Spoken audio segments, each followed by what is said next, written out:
So I'm new to the whole Reddit community. I never really found any reason to be on here. That was until I had my own stalker experience that I find I need to share. This happened about a month ago and still gives me the creeps whenever I think about it. I was recently away from home, from the valley in Northern California. And where this all started, I was in the Bay where I had visited some family. I usually keep my Snapchat Bitmoji on ghost mode, since Snapchat created that whole Snap map feature whenever I'm in home or in my city. Just of constant fear of being followed to my house, etc. So whenever I'm away from home, I usually keep it on, since I'm nowhere by my house, so I never found it no need to worry about being followed. Going on with the story, I was in the Bay Area visiting family, and when we usually stay there 2 nights over the week. And last night I was there. My cousins all thought it would be fun if we went to a nightclub. Now, before anything else, I am a 19-year-old female, and there are legal 18 and over nightclubs in the Bay area, so I wasn't doing anything illegal. So my cousins and I, me being the only female and the rest being 4 boys, being my first actual time going into a nightclub, I was a little nervous at first. However, being the fact that I had my cousins with me, it wasn't that bad. The night went uneventful until I met him, dressed in all black with that black hair you would see on a punk rock guitar player. No offense to and punk to and punk rock fans. I have my share of love for different bands. Anyways, we met eye contact a few times, but I brushed off as the night kept going on. I made my share of friends and we exchanged Snapchats. I was sitting on the lounge couches with a few female friends I made for the night. When they had gone to use the restroom, I should have went with them, but at the time I was just too tired, so I relaxed. When I felt a tap on my shoulder, I was a little shocked when I seen it was the guy in all black. I seen her. He smiled and sat next to me. Me being polite and willing to always give people a chance before judging them, I said, "Hi." He responded with a faint hello. I tried to create conversation, but he would only nod his head or give me one-worded answers, so at this point I was getting annoyed. I seen my new friends coming towards me, thinking he would go away. I focused all my attention towards my friends, and when it was time we had to leave, I got up and looked around and seen that he was in the chair next to me the whole time as we was. When he came up to me earlier, I immediately felt bad, since I thought he probably thought I ignored him, so I said, your friends never came?" He said they never came when they invited them, and they said they would come.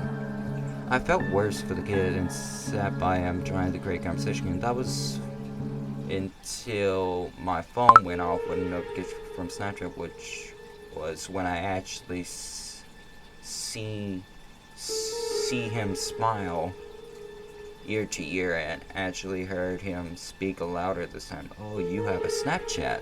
He said. I said, "Yeah," in a response, "You mind if I add you?" Me making new friends all night and giving them my Snapchat, I wasn't hesitant at all, but big mistake later on.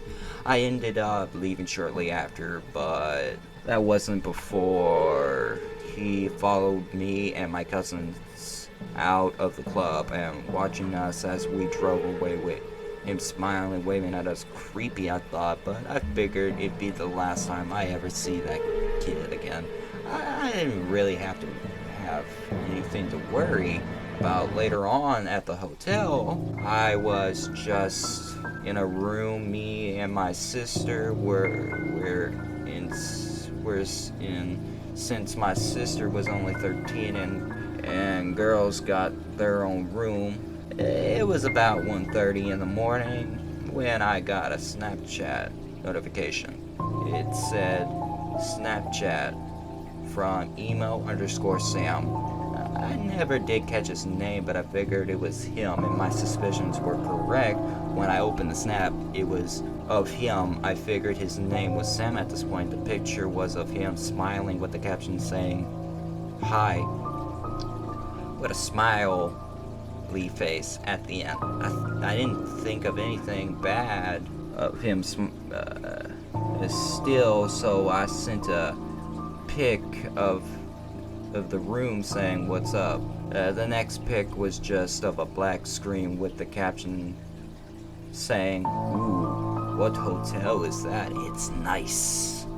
I knew better than to give him the name of my hotel, so I said I didn't know. He left me on red, and me figuring he probably fell asleep, I soon fell asleep myself. The next morning I woke up and had around 30 snaps from Sam. At first it was just showing just of his shoes walking down the street, but I got more concerned when I seen he was crossing some of the busiest streets. I thought he was going to get run over or something, but that thought soon got out of my mind when I came across a picture of a hotel. Not just any hotel, it was the hotel I was staying at, with the caption saying, "You're staying at this one, huh?" My blood ran cold when he started taking pics of the doors with the different room numbers with the caption, "I'ma find the room you're staying at." Soon enough, I seen my room number as well as the room number of my cousins and my brother and dad's room. The last snap was of outside the hotel again with the sunrise, when the sunrise was to hit, with the caption that said, "I'll try again tomorrow," with a winky face at the end. I was leaving that day, so I got some relief. I didn't remove him all because I had to pick up my things and making sure everything had all the possessions and taking a dip in the pool before we left, so I had forgotten all about it. We had gone to go visit with family and then head home. Once we got home, I unpacked, cleaned up the house, and had dropped my siblings off at my mom's. And since I live with my dad, that night I took a shower and had fallen asleep. I was soon woken to my little 10-pound chihuahua growling at my window. I had shushed for him to be quiet, and he ran off to my dad's room with me drifting back to sleep, and was startled when I heard tapping on my window. I froze as in I didn't know what to do. I grabbed my phone only to find 2 snaps from Sam. It was then I froze. I started opening them. First it was of my hotel saying I wasn't there anymore. The next him in a car saying, I'm following you. All leading up to my bedroom window with the caption, "I found you."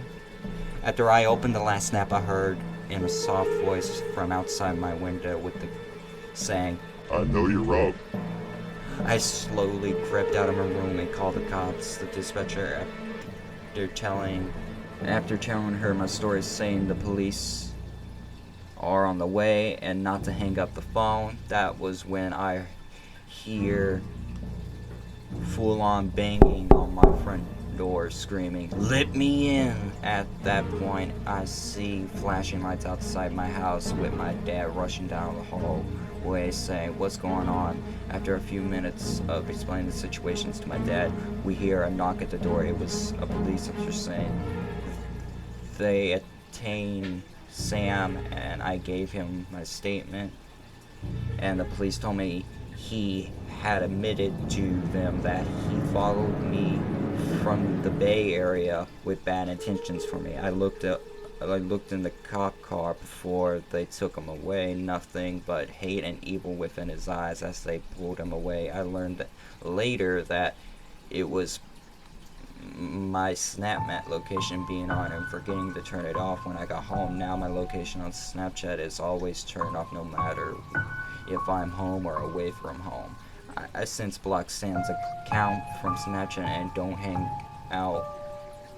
hand out my Snapchat so easily and just to anyone anymore. Sam, I really doubt you'll read this on here, but I hope we don't meet again. And for someone else's sake, don't follow anyone else home.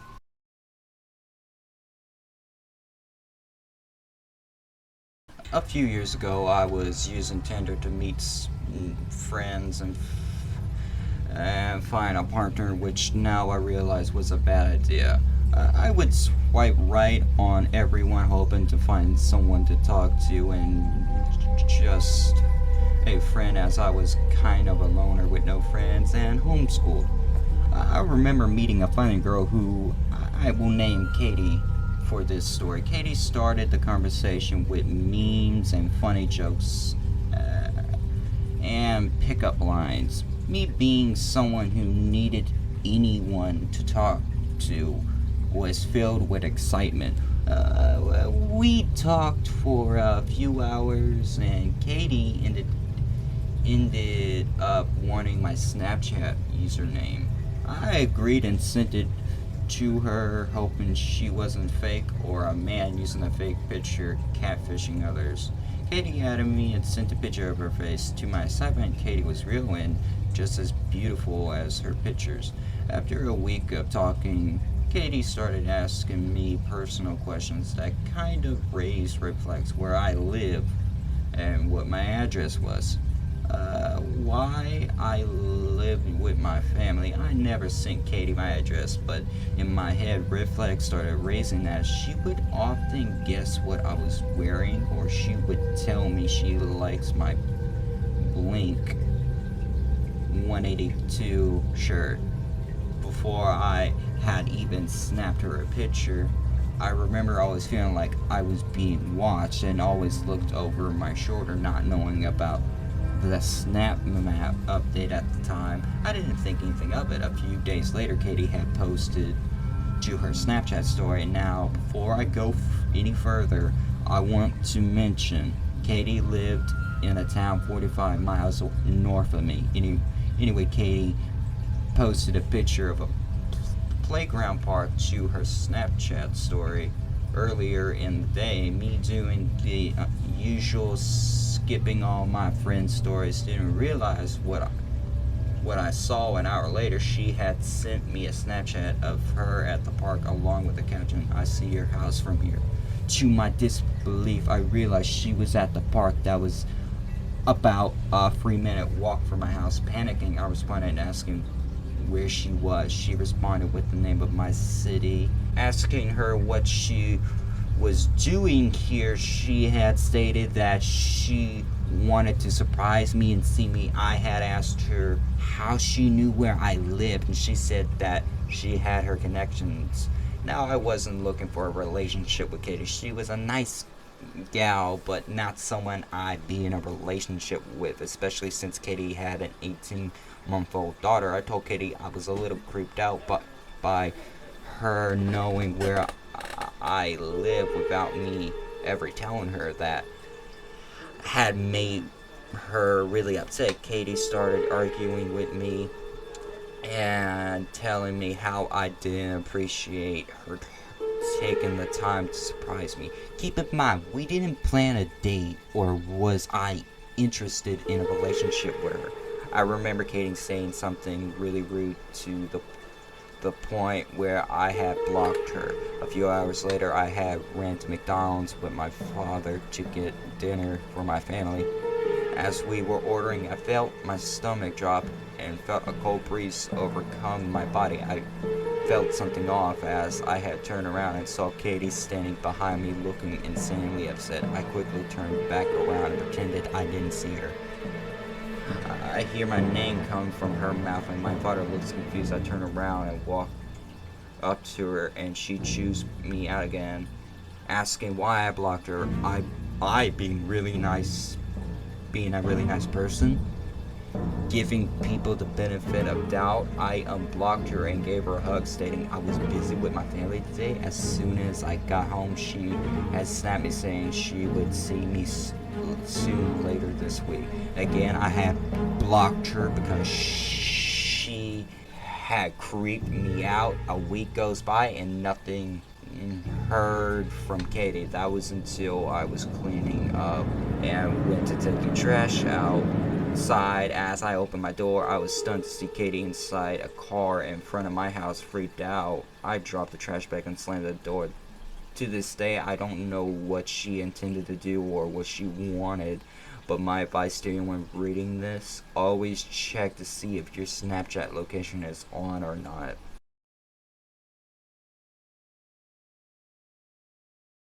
Back a couple years ago in 2020, I met this girl on Snapchat from the town next to me. To give some backstory, I live on a border town close to Canada. It's a small, well net community. Lots of attention in the town comes from the Canadian tourists passing through to go shopping on our side of the border. I'm a soldier in the army, and we got told we were going to deploy back in 2021. We didn't know how long just that we were going to deploy. Before we left, I met this girl that randomly added me on Snapchat. It occasionally happened, but most of the time it came to be that they were just friends of friends, and that's normal. This girl was something other than ordinary. She found out where I lived, and to make it more weird, she found my phone number. When I deployed, I would get random messages and FaceTime calls. People, not knowing it's 9 hours ahead of time, they would call in the middle of the night. For me, was a pretty normal thing, but getting random FaceTimes almost on the weekly, sometimes daily, was quite unusual. I only later came to find out that the calls and messages were from her after she had found my mailing address for overseas. She would send me letters and random things. The guys in my squad were pretty creeped out by this, and so was I. If I'm going to be honest, this went on for months before I had finally told her to stop and quit trying to contact me. I made up some lame excuses and then tried to top it with I'm engaged. It took time, but she finally quit. She kept trying to meet me after I came home. If you're reading this out there, please never contact me again. Let's both just go our separate ways.